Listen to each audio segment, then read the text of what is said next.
What conspiracy do you actually believe and why? I am convinced that Diana Ross and Smokey Robinson are Michael Jackson's actual parents.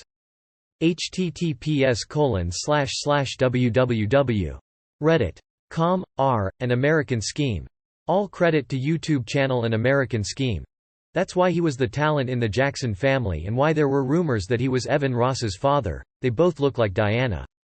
Smokey would have been 18 and Diana 14 years old when Michael was born, so Berry Gordy arranged to have the kid given to his old boxing buddy and fellow musician from Chicago, Joe Jackson, who he would fund, leading to the formation of the Jackson 5. Joe had a big family where Michael would get everything he needs while training him to be an entertainer, and Motown could protect their image by taking the child out of the picture. It turns out the kid is a talent, and as we all know, the Jackson 5 make it to Motown. But even before that, there were several documented instances of Diana Ross in Gary, Indiana, such as at the school talent show where the Jackson 5 performed. She has said multiple times on live television that Michael is her baby child, says she's doing it all for him, and joked about him playing her son in a future movie. She has also said publicly she was in love with Smokey Robinson growing up, living on the same street as him in Detroit, which is odd because he had a girlfriend during that time who he later married. Diana also changed high schools around the time Michael was conceived, when she would have gotten pregnant. She was going to Cass Tech to study home economics, and Smokey also enrolled in an engineering college around this time, because they were soon to be parents and Motown hadn't broke big yet. A decade later, the Jackson 5 auditioned for Motown in Detroit, then did a second performance at a Motown get-together at Berry's house, and Michael has stated that at that point Diana told them she wanted to take special interest in their career.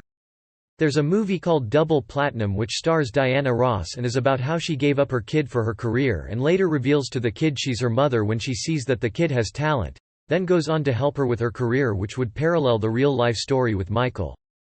Her daughter in the movie also wears a dress while performing that has the same sparkling blue design as the shirt Michael wore during his performance of Billie Jean at Motown 25. When he did the famous moonwalk and spin, and Diana wore an identical shirt when she performed with Michael throughout the 80s. It's written by Michael in his autobiography Moonwalk that he and the Jacksons lived with Diana Ross in Hollywood Hills when the Jackson 5 first signed to Motown and moved to LA, and her and Michael used to go out almost every day, just the two of them. This would have been when Diana Ross revealed to Michael she's his mom. He would have been about 10 years old, and that's why he became quiet and shy from then on. This wouldn't be her only time doing this. When she had a daughter with Berry Gordy, she didn't tell her who her father was until she was 13.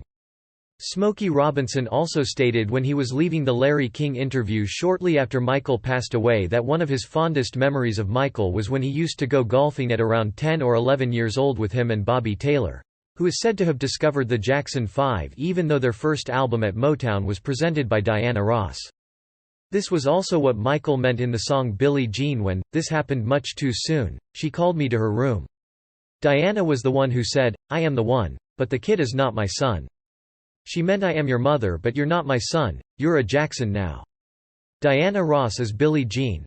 Diana plays alt singer Billie Holiday in Lady Sings the Blues, which came out a few years before The Wiz, with MJ.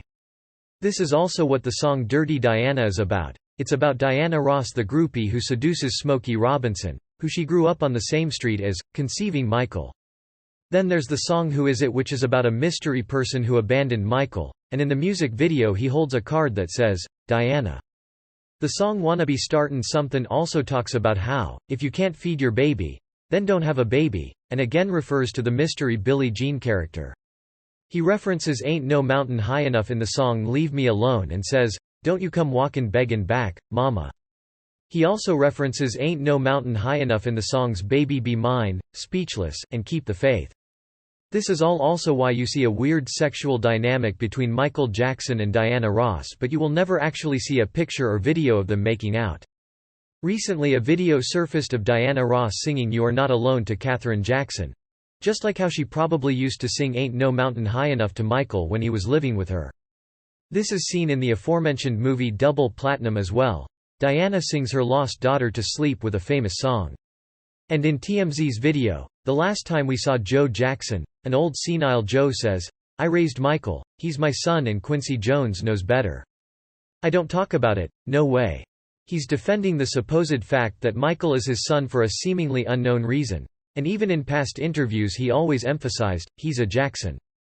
During the week following Michael's untimely death, Joe when interviewed said he was doing great and the family was doing pretty well, as he took the opportunity to promote his new record label.